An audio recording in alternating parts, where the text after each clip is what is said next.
পুর যদি ভালো হয় কচুরি ভালো হতে বাধ্য। তাই পুরটা যেন অলমোস্ট আপনারা চেষ্টা করবেন যেভাবে দেখিয়েছি ঠিক সেভাবেই বানাতে, তাহলে কিন্তু একদম পারফেক্ট মটরশুঁটির কচুরি খুব অনায়াসেই তৈরি হয়ে যাবে। আমি অলরেডি আগের দিন শেয়ার করেছিলাম যে কোন স্পেশাল মশলাটা আমি ইউজ করি, সেটা শর্টসে আমি অলরেডি শেয়ার করে দিয়েছি।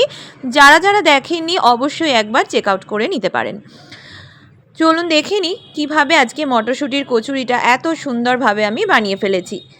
এখানে নিয়ে নিয়েছি মটরশুঁটি, 2টো কাঁচা লঙ্কা, 1 ইঞ্চি মাপের আদার টুকরো 2 থেকে 3টে, আর অবশ্যই লাগবে একটা ভালো ব্র্যান্ডের হিং।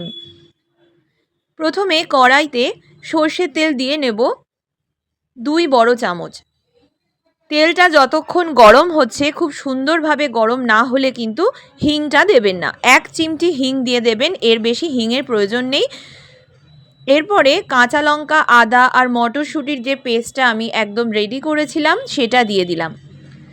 এটা মিডিয়াম টু হাই ফ্লেমে আমরা নাড়াচাড়া করব, যাতে মটরশুঁটি তলাটা খুব একটা লেগেও না যায়, অথচ খুব সুন্দরভাবে দেখবেন একদম শেষ অবধি দেখুন, তাহলে বুঝতে পারবেন কতটা পরিমাণে কনসিস্টেন্সিটা কীরকম হবে আর কি কি মশলা আমি এর সাথে যোগ করছি, যার জন্য মটরশুঁটির কচুরি আরও টেস্টি হবে।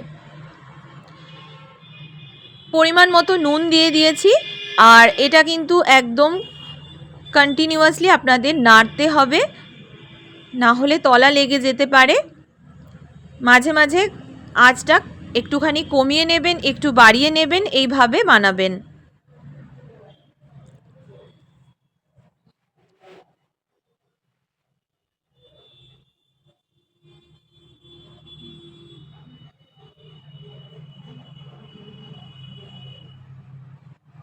তো এইভাবে নাড়তে নাড়তে দেখবেন এটা অনেকটা ড্রাই হয়ে আসছে।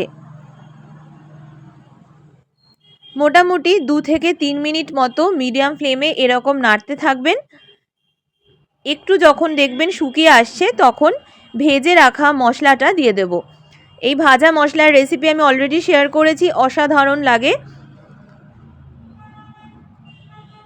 এটা আমি 2 চামচ মতো দিয়ে দিলাম, আর যদি কেউ একটু ঝাল বেশি খান তারা একটু বেশিও দিতে পারেন।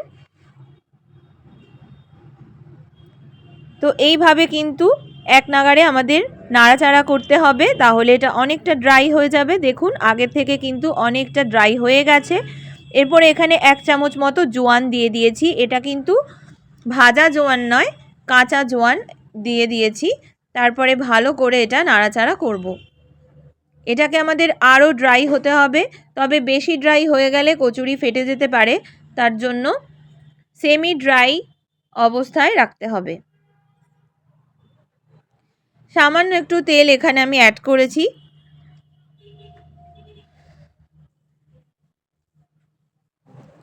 এটা একদমই বেশি ড্রাই করা যাবে না। এই যে পরিমাণ তেল আমি দিয়েছি এটা খুবই কম, তো এতটা কম তেলেই কিন্তু আপনাদের এটা বানিয়ে ফেলতে হবে। যখন দেখবেন ঠিক এইভাবে পুরো পুরটা কড়াই থেকে উঠে আসছে, তার মানে হচ্ছে আপনার পুর একদম রেডি। তো এটা একটু আমি ঠান্ডা করতে দেব। এটা একদম রেডি। ঠিক এই অবস্থায় ময়দাটা আমি মেখে নিয়েছিলাম। ময়ান দিয়ে, যেভাবে আমরা তো প্রত্যেকেই লুচির জন্য বা পরোটার জন্য ময়ান দিয়েই ময়দা মাখি, তো এটা একদম সফট হয়ে গেছে, আধ ঘন্টা আগে মেখে রেখেছিলাম। এখান থেকে নিয়ে নিয়েছি একটা লেচি কেটে। সাইজটা আপনারা নিজের নিজের মতো আপনারা বানাতে পারেন, আমি একটু মিডিয়াম সাইজেই রেখেছি। এরপরে খুব সুন্দরভাবে এভাবে বাটির মতো করে দিতে হবে।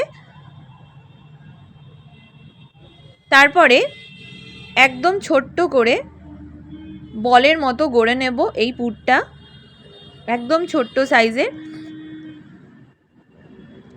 তারপরে এটা একদম মিডলে রেখে দেব, আর এক্সট্রা যে মশলাটা হাতে লেগে থাকবে সেটা আমরা ঝেড়ে নেব।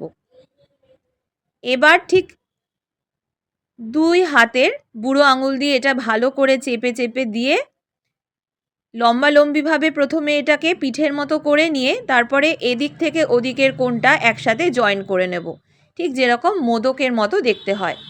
আর যে সাইডটা আপনি জয়েন করলেন সেটাই কিন্তু ওপরের দিকে রেখে বেলবেন, তাহলে কিন্তু পুর বেরোনোর সম্ভাবনা 90% কম থাকে। আশা করি আপনারা এই ট্রিক্সটা ফলো করবেন। খুব সাবধানে ধীরে ধীরে আপনারা আগে সাইডটুকু বেলার চেষ্টা করবেন, তবে প্রেশার খুব কম রাখতে হবে। তারপরে ধারটাকে আস্তে আস্তে বেলতে থাকবেন। খুব সাবধানে দেখুন, এটা আমি বেলে নিয়েছি। সাইডটা যেন বেশি মোটা না থাকে, তাই সাইডে একটুখানি আমি প্রেশারটা বেশি দিই, মিডলে প্রেশারটা একটু কম দিতে হবে। ব্যাস, এরপরে গরম গরম তেলে ভেজে নেব মটরশুঁটির কচুরি। তার সাথে আপনি আলুর দম, চিকেন কষা যে কোনো কিছু অথবা শুধুই খেতে পারেন। আর তেল কিন্তু অবশ্যই মিডিয়াম ফ্লেমে রাখবেন, হাই ফ্লেমে রাখবেন না, তাহলে কচুরিটা ভেঙে যেতে পারে। আশা করি আজকের মটরশুঁটি কচুরি রেসিপিটা আপনাদের ভালো লেগেছে। এটা আমি চিকেনের সাথে সার্ভ করেছিলাম। এই রেসিপি আমি অলরেডি শেয়ার করেছি, আর এটা আমি ছিঁড়েও দেখিয়ে দিচ্ছি কতটা সুন্দর ক্রিস্পি আর একদম ঠাসা পুরে ভর্তি এই মটরশুঁটির কচুরি। ভালো লাগলে শেয়ার করতে, সাবস্ক্রাইব করতে ভুলবেন না। সবাই ভালো থাকবেন।